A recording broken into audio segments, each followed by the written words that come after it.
Recently, medical writer Ri Zhu asked me, how do you search relevant literature on PubMed? As a medical writer, at some point you'll likely be called on to write a literature review or be asked to review the literature as a foundation for whatever project you're working on. But it's easy to get sucked into a rabbit hole, especially if your objectives aren't clear and you don't have a robust search strategy. We explored this a little bit in episode 48 of Right Medicine. But today, in episode 112 and in episode 115 of Monday Mentor, we're digging into what literature reviews are and different types of review, because I think answering these questions will help us parse out some of the best practices for searching databases like PubMed and getting the information you need for whatever project you're working on. Let's dig in. So what is a literature review?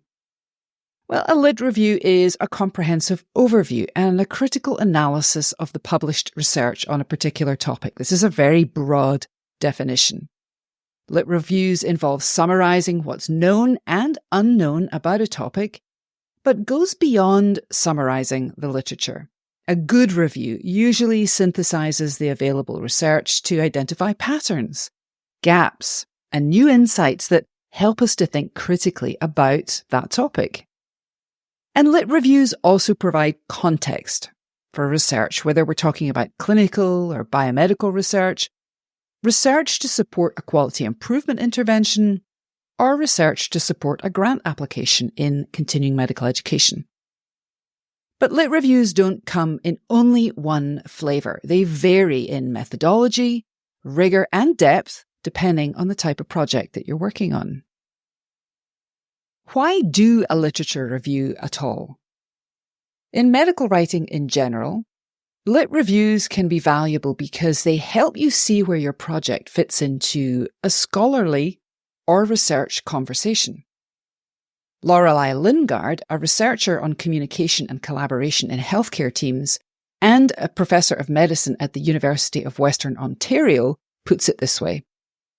Imagine yourself joining a conversation at a social event.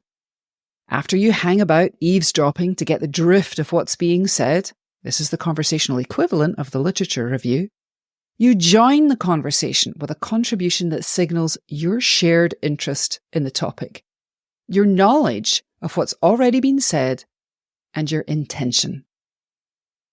Whether or not you see yourself as engaging in scholarly work, in practical terms, a lit review can help you articulate clear goals, show that you've done due diligence, communicate relevant results, and critically engage in a rounded way that shows you understand and want to be part of the conversation. So what type of medical writing projects do literature reviews serve? Where are we likely to be doing a literature review of some type? And we'll get into typologies of reviews in just a moment. Well, first, informing clinical practice guidelines and recommendations. You might work with clinical practice guideline groups that need support in searching and synthesizing literature on particular topics. And lit reviews provide the evidence base for developing trustworthy guidelines and can identify areas of consensus or disagreement to guide recommendations. Second, supporting grant proposals and funding applications. If you're a grant writer, part of your job will be identifying gaps in current knowledge to justify the need for new studies. And literature reviews establish the background and rationale for the proposed research. Third, providing context in research articles and reports. If you help authors develop their work for submission to peer-reviewed journals, you might be tasked with reviewing the relevant literature to support an introduction that orients readers to the current state of knowledge, and to expand the discussion section to compare new findings to the current state of knowledge. One of my first projects in CME was working with an author group to help them contextualize an outcomes project by reviewing the literature on that particular topic. Ideally, authors should conduct a lit review before embarking on a study, but in the real world, that doesn't always happen. Fourth, developing health technology assessments and coverage decisions.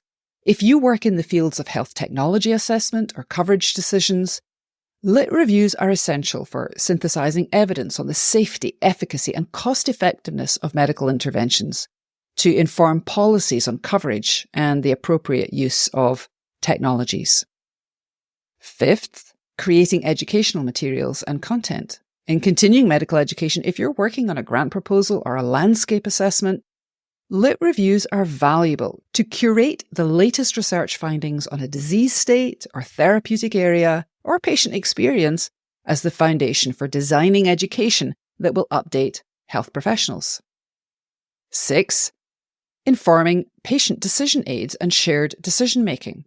If you work in patient education, Lit reviews gather evidence on the benefits and harms to support patient education and help create balanced, evidence-based tools for patient decision-making. And 7. Exploring market dynamics and opportunities for medical products. If you work in medical affairs, Lit reviews will help you analyse the competitive landscape and identify unmet clinical needs to support strategic planning for product development and commercialisation. In all these cases, rigorous, up-to-date literature reviews synthesise the best available evidence to inform key medical writing deliverables. The type of review will depend on the specific use case and audience, but they all aim to distill meaningful insights from a large volume of biomedical literature to support evidence-based decision-making. So let's explore common types of literature reviews, each with its own purpose and methodology. First, narrative or traditional reviews provide a broad critical analysis of the published research on a topic. There are subtypes of narrative reviews like state-of-the-art reviews. So, for instance, the Journal of the American College of Cardiology includes a state-of-the-art review for all of its cardiology pathways on an annual basis. You can look at the Journal of the American College of Cardiology for examples of this kind of state-of-the-art review. In CME or CPD, use cases might include providing historical context or tracing the evolution of a topic in continuing medical education, or critiquing assumptions or proposing new research directions. Second, systematic reviews usually aim to answer a specific, narrowly focused research question and follow a rigorous, transparent protocol to identify, appraise, and synthesize all relevant studies on a focused question. Like, for instance, the PRISMA protocol, the preferred reporting items for systematic reviews and meta-analysis. That's what PRISMA stands for. This is a standard reporting guideline that documents the entire review process. In CME, a systematic review might be appropriate to evaluate the effectiveness of specific educational interventions or strategies, or compare outcomes across different educational approaches.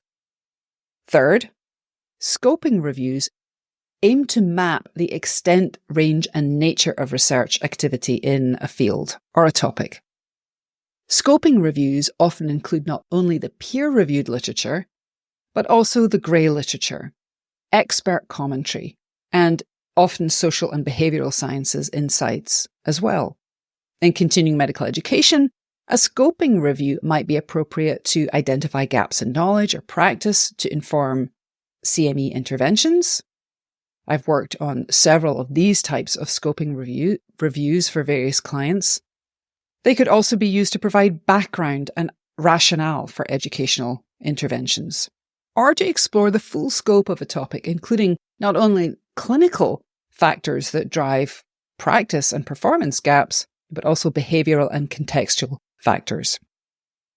Fourth, realist reviews examine how complex interventions work across different types of clinical context and explore what works, for whom, and under what circumstances.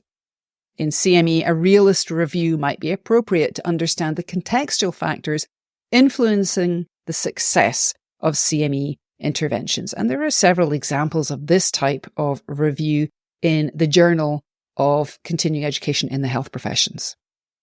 You might also use a realist review to identify key mechanisms and outcomes of educational initiatives in different settings, or generate theories or causal explanations to guide future CME design and implementation.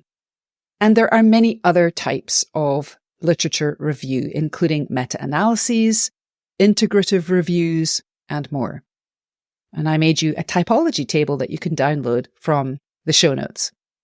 The key is to select the review type that aligns with your research objectives and then build your methodology. And that's exactly where we'll pick up on episode 115 of Monday Mentor, right here on the Right Medicine podcast. If you know another medical writer who needs to hear today's episode, please share it with them via the sharing tool on your listening platform. We're back on Wednesday with Wendy Sorrenzia and Emily Belcher of CE Outcomes, who'll be sharing their hard-won insights on how to measure and report education outcomes. In the meantime, don't miss out on Right Medicine episodes. Get Right Medicine Insider delivered to your inbox for CME and podcast updates. There's a link in the show notes. Stay curious and keep learning.